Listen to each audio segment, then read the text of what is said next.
बिस्मिल्लाहिर्रहमानिर्रहीम। अस्सलामु अलैकुम वरहमतुल्लाहि वबरकातुहू। पीर अबू नुमान रिजवी सैफ़ी यूट्यूब चैनल के शायकीन के लिए और नाजरीन के लिए जो कि पूरी दुनिया में पाए जाते हैं, पूरी दुनिया में पीर अबू नुमान रिजवी सैफ़ी यूट्यूब चैनल को देख रहे हैं, उनके लिए ट्विटर पर, फेसबुक पर, इंस्टाग्राम पर, टिकटॉक पर और स्नैक वीडियोस पर हमारी टीम ने वर्क शुरू किया है। आप इनको भी फॉलो करें और उन पर हमारी वीडियोस को और हमारे पैगामात को सुने, जो कि खिदमत खल्क फी सबीलिल्लाह के जज्बे के तहत दिन रात हमारी टीम ये काम कर रही है। आज हम हमेशा सेहतमंद रहने के लिए और ख़ास तौर पे मैदे को सेहतयाब रखने के लिए एक नुस्खा आपको बताने लगे हैं। ये नुस्खा अपने नाजरीन कराम के लिए पेश खिदमत है, इसको तवज्जो से समात फरमाएं।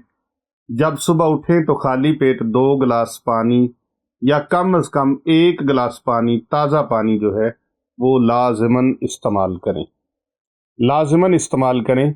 और इसके साथ साथ अगर किसी को कब्ज़ की, तबख़ीर की, तज़ाबियत की शिकायत रहती है और मियादी उसको कब्ज़ है, दायमी कब्ज़ जिसको कहते हैं, और दायमी कब्ज़ का मतलब ये नहीं होता कि रफ़ा हाजत नहीं होती, रफ़ा हाजत होती है, लेकिन पेट के अंदर हवा भरी रहती है और हर वक्त सर चकराता रहता है, घूमता रहता है, हर वक्त मतली होती रहती है, गले में, सीने में जलन होती रहती है। तो ऐसे लोगों के लिए बहुत बेहतरीन मौसम है आलू बुखारा। आलू बुखारा, ये आलू बुखारा आम दुकानों में मिल जाता है, हर जगह से मिल जाता है। ये अल्लाह ताला की बहुत बड़ी नेमत है मैदा वालों के लिए, तज़ाबियत वालों के लिए और तबख़ीर के मरीज़ों के लिए और दायमी कब्ज़ के मरीज़ों के लिए।